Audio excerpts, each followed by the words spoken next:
The year is 1944. The world is engulfed in the flames of World War II. World War II raged on, leaving a trail of destruction and despair in its wake. Yet, amidst the chaos, a glimmer of hope emerged, a vision for a better future. Delegates from 44 Allied nations gathered in Bretton Woods, New Hampshire, with a shared purpose. They aimed to build a more stable economic world from the ashes of war to ensure peace and prosperity. This was a time for collaboration, a time to set aside differences and work together. The goal was to prevent a repeat of the devastating economic turmoil of the 1930s, which had led to widespread suffering. The conference gave birth to the International Monetary Fund, or IMF, a cornerstone of the new economic order. This new institution had a crucial mission, one that would shape the future of global economics. It would foster global monetary cooperation, ensuring that nations could work together financially. The IMF would also work to stabilize exchange rates, preventing the kind of economic instability that had plagued the past. Ultimately, it aimed to facilitate international trade and economic growth, creating a more interconnected world. The IMF represented a beacon of hope, a promise that the world could rebuild and thrive. It was a symbol of international collaboration for a brighter economic future, a testament to what could be achieved when nations unite for the common good. The Bretton Woods Agreement, signed in 1944, established a fixed exchange rate system that would shape the global economy for decades to come. This system pegged various national currencies to the US dollar, which was directly convertible to gold at a fixed rate of $35 per ounce. By doing so, it provided much-needed stability to the international financial system, reducing the risk of currency fluctuations. This stability fostered a predictable environment for international trade and investment, encouraging countries to engage in economic activities with confidence. As a result, the post-war era saw remarkable economic growth, with many countries experiencing rapid industrialization and development. This period, often referred to as the Golden Age of capitalism, was marked by high employment rates, rising incomes, and significant technological advancements. The International Monetary Fund, or IMF, played a pivotal role in maintaining the system, ensuring that countries adhered to the agreed-upon exchange rates. It provided short-term loans to countries facing balance of payments difficulties, helping them stabilize their economies without resorting to devaluation. These loans were crucial in helping nations maintain their fixed exchange rates, thereby preserving the integrity of the Bretton Woods system. In addition to financial support, the IMF also provided technical assistance, offering expertise and guidance on economic policy and management. This support was instrumental in helping countries strengthen their economic institutions and policies, laying the groundwork for sustainable growth. The Bretton Woods system, with the IMF at its core, ushered in an era of unprecedented economic prosperity, transforming the global economic landscape and setting the stage for future international cooperation. The Bretton Woods system, however, faced growing pressure in the late 1960s. The US dollar, the anchor of the system, came under strain. Rising inflation and increasing government spending eroded confidence in the dollar's value. In 1971, President Richard Nixon took a drastic step. He ended the dollar's convertibility to gold. This decision marked the end of the Bretton Woods system. Currencies were allowed to float freely against each other. The world entered a new era of floating exchange rates. This shift brought both opportunities and challenges. The IMF had to adapt to this new landscape. It needed to redefine its role in a world without fixed exchange rates.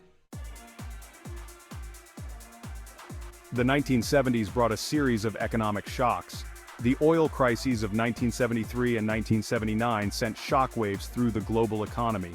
Oil prices skyrocketed.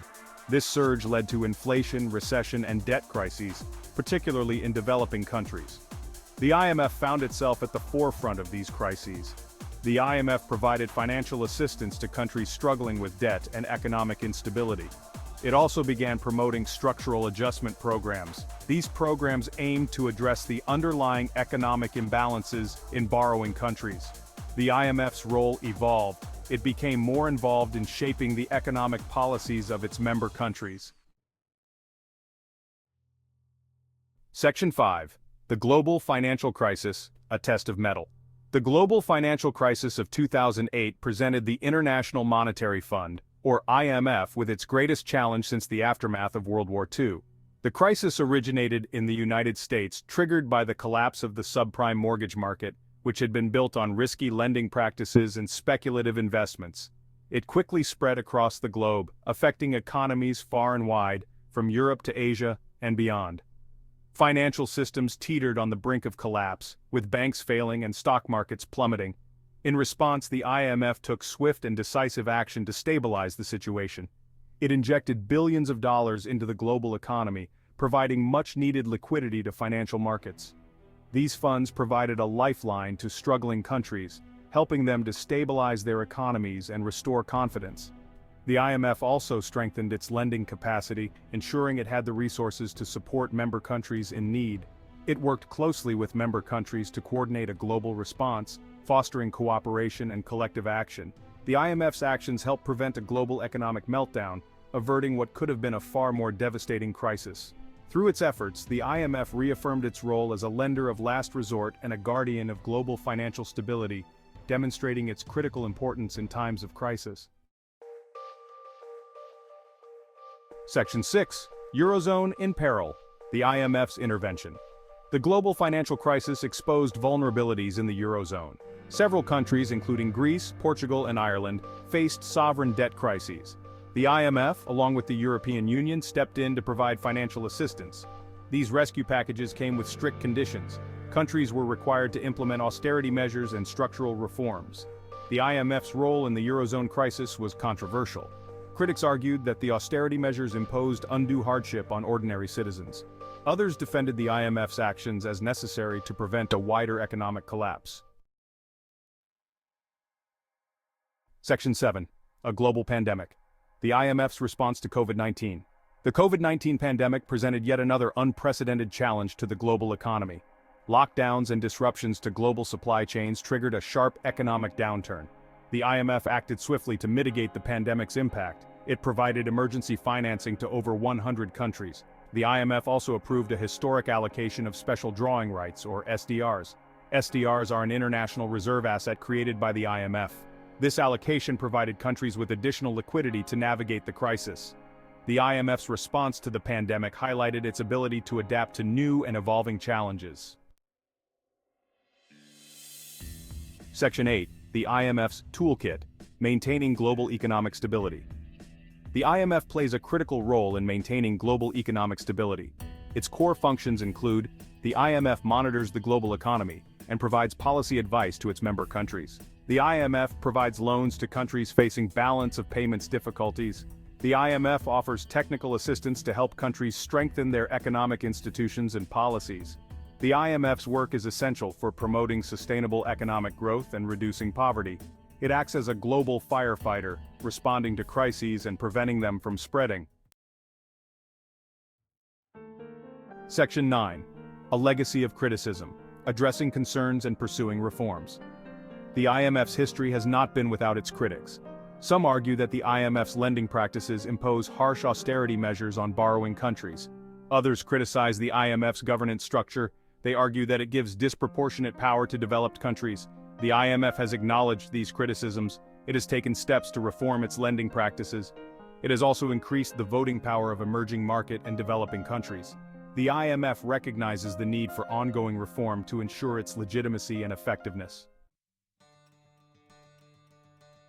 Section 10. The IMF's evolving role navigating a changing world. The global economy is constantly evolving. The IMF must adapt to new challenges such as climate change, rising inequality, and technological advancements. The IMF is increasingly focusing on issues such as climate finance and inclusive growth. It recognizes that addressing these challenges is crucial for long-term economic stability. The IMF's role in the 21st century will continue to be shaped by the evolving needs of its member countries. Section 11. Conclusion. The enduring significance of the IMF. The International Monetary Fund has played a pivotal role in shaping the global economy for over 8 decades. From its origins in the ashes of World War II to its response to the COVID-19 pandemic, the IMF has consistently adapted to new challenges. While not without its critics, the IMF remains an indispensable institution. It is a symbol of international cooperation and a guardian of global economic stability. As the world navigates an increasingly complex and interconnected economic landscape, the IMF's role will only become more critical in the years to come.